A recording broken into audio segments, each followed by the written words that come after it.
UCC पर मुसलमानों ने मचाया है घमासान। सुप्रीम कोर्ट में भी हो चुकी है यूसीसी पर सुनवाई। तब सीजेआई चंद्रचूड़ ने क्या सुनाया था फैसला। यूसीसी, यूनिफॉर्म सिविल कोड, समान नागरिक संहिता, ये तीनों नाम एक ही हैं। इसको लेकर मुसलमानों, मुस्लिम संगठनों और मुस्लिम नेताओं ने बवाल काट रखा है।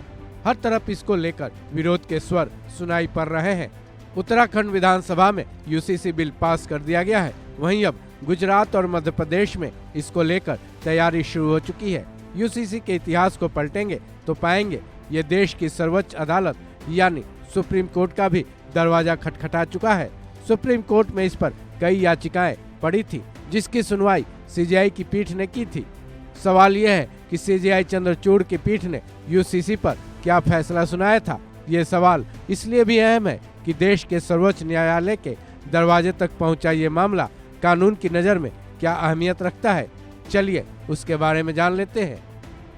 सुप्रीम कोर्ट में 2021-22 में यूसीसी को लेकर एक पर एक 6 याचिकाएं दायर की गई थी। इन याचिकाओं में तलाक, उसके बाद के भरण पोषण और गुजारा भत्ता जैसे कानूनों में समानता लाने की मांग की गई थी। इन याचिकाओं में संविधान के आर्टिकल 15 का भी हवाला दिया गया था।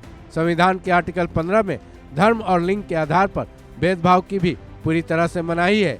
साथ ही इन याचिकाओं में यह भी कहा गया था कि देश में समान कानून लागू न होना हमारे देश के संविधान में दिए गए मौलिक अधिकारों का उल्लंघन भी है। ये याचिकाएं बीजेपी नेताओं और मौलाना आजाद राष्ट्रीय उर्दू विश्वविद्यालय के पूर्व वीसी फिरोज अहमद समेत कुछ दूसरे लोगों ने डाली थी।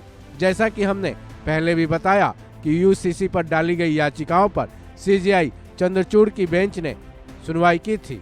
तब सीजेआई चंद्रचूड़ ने इन सारी याचिकाओं को सिरे से खारिज कर दिया था और उसी वक्त इस मामले को निपटा दिया था। सीजेआई चंद्रचूड़ की पीठ ने याचिकाओं को खारिज करते हुए कहा था कि इस तरह के मामले संसद के अधिकार क्षेत्र में आते हैं।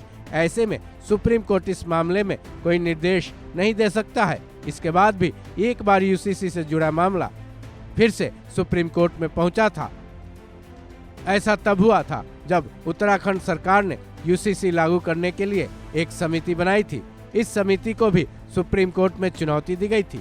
उस वक्त भी सुप्रीम कोर्ट ने जनवरी 2023 में इससे जुड़ी सभी याचिकाओं को सिरे से खारिज कर दिया था।